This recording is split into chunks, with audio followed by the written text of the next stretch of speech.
Bonjour à tous, alors aujourd'hui je vous propose des formules trigonométriques. Alors celles-ci elles seront utiles plus tard pour des calculs par exemple d'intégrales ou d'autres choses, donc c'est intéressant. Alors évidemment au début vous n'allez pas les retenir, mais petit à petit à force de s'en servir, on va dire qu'elles rentrent progressivement. Alors on va avoir besoin pour ça de celles qui sont en haut à droite.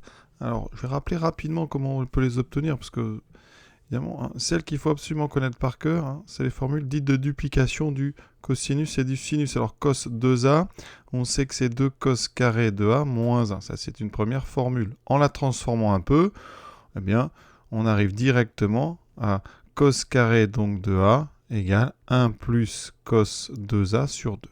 Donc ça, vous voyez, assez rapide. Pour la deuxième, il faut utiliser une autre formule de cosinus 2a, qui est 1 moins 2 sinus carré de a. En la transformant un peu, vous obtenez sinus carré de a égale 1 plus cos, 1 moins cos 2a, pardon, 1 moins cos 2a sur 2. Donc voilà.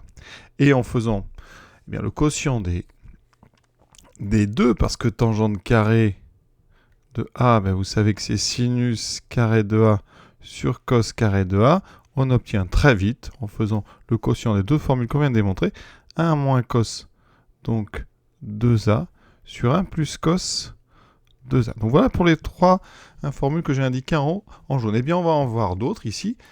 C'est les formules avec, ici, tangente x sur 2. Elles sont très utiles, donc on les apprend souvent avec, à la place de tangente x sur 2, on met un t. Ici, donc, ces fameuses formules ici avec donc cos x égale 1 moins t carré sur 1 plus t carré, etc. Donc on va les démontrer, vous allez voir, c'est pas très compliqué, mais c'est bien de savoir comme ça redémontrer assez vite toutes les formules. Alors on peut partir du côté droit, donc on va commencer par, donc on va partir sur 1 moins donc t carré sur 1 plus t carré, donc ça fait 1 moins tangente carré de donc x sur 2 sur 1 plus tangente carré de x sur 2. Alors, tangente carré, on vient de trouver une formule ici.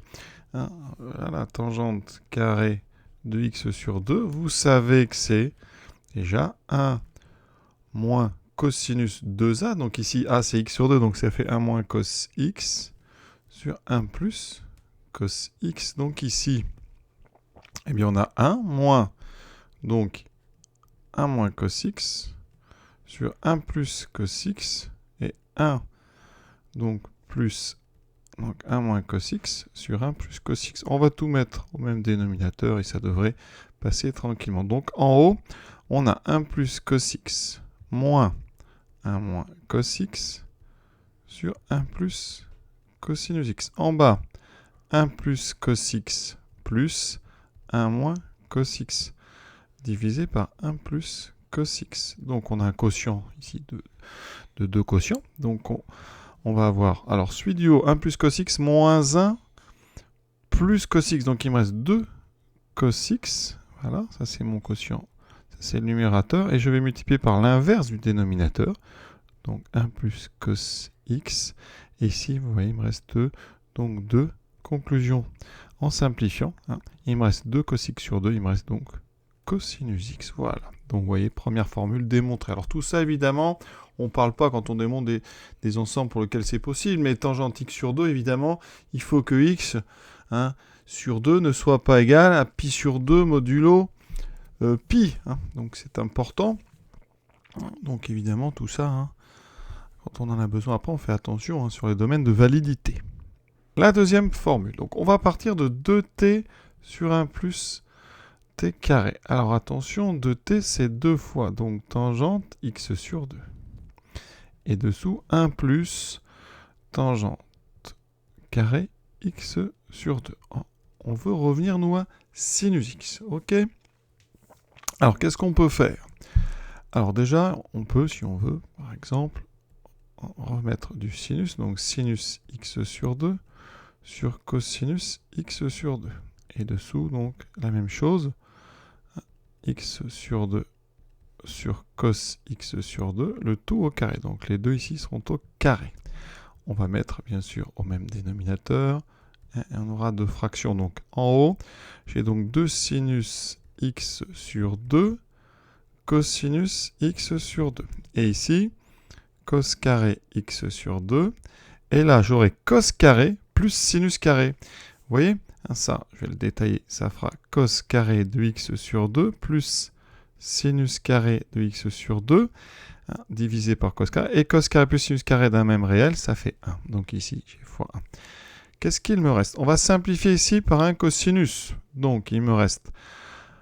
Je simplifie. Donc ça va se simplifier. Le carré va disparaître. Il me reste 2 sinus x sur 2 fois cosinus x sur 2. Or, je vous rappelle, formule capitale, la duplication du sinus. Sinus 2a, c'est 2 sinus a. Cosinus a, c'est exactement ce qu'on a. Je l'applique donc pour a égale x sur 2. J'obtiendrai donc sinus de 2 fois x sur 2. Et ça fait donc sinus x. Voilà la deuxième formule démontrée. La troisième, alors, on peut déjà utiliser les deux premières parce que tangente x, c'est sinus x sur cosinus x. Et donc nos deux formules nous disent 2t sur 1 plus t carré sur 1 moins t carré sur 1 plus t carré. Toujours des quotients de quotients. Donc 2t, 1 plus t carré, multiplié par l'inverse, 1 plus t carré sur 1 moins t carré. On simplifie, il me reste, vous voyez tout de suite, 2t sur 1 moins t carré, et la démonstration est déjà terminée. Pour conclure, donc deux choses. D'abord, sachez que c'est des formules qui servent. Alors après, vous les apprendrez en temps voulu. Pour l'instant, on apprend à les démontrer. Ça permet comme ça d'apprendre les autres formules, les premières, les duplications, les additions, etc. Deuxième chose, je n'ai pas traité ici les problèmes d'existence, mais je rappelle quand même que tangente x, ça existe. Si et seulement si, x n'est pas égal à pi sur 2, ou à même pi sur 2 modulo 2pi. Donc x doit être différent de pi sur 2 plus kpi. D'accord, avec k appartenant à z. Autrement dit, sur un graphique, votre x ne doit pas être, quand on le place, ni en haut, ni en bas du cercle. Voilà. Ni en pi sur 2, ni en moins pi sur 2, tout ça modulo de pi. Ici, nous, on a du x sur 2. Ça veut dire que x, on va résoudre quand est-ce que x sur 2 est égal à pi sur 2 plus kpi. Eh bien, on multiplie tout par 2, ça veut dire que x est égal donc à pi plus 2 kpi. Autrement dit, il ne faut pas, évidemment, que votre nombre là, nous, dans notre exercice, il faut que x soit différent donc de pi modulo de pi. Autrement dit, vous ne devez pas prendre un nombre qui est ici. Voilà, ça c'est très très important. Parce que sinon, effectivement, vous voyez, quand vous allez diviser par 2, eh bien, vous obtiendrez un nombre qui est pi sur 2 ou moins pi sur 2 modulo de pi. Et vous allez avoir une tangente x sur 2 qui n'existe pas. Donc voilà, ça c'était un petit aparté avant de terminer cette vidéo. J'espère que ça vous a plu. À très bientôt pour la suite de nos aventures trigonométriques.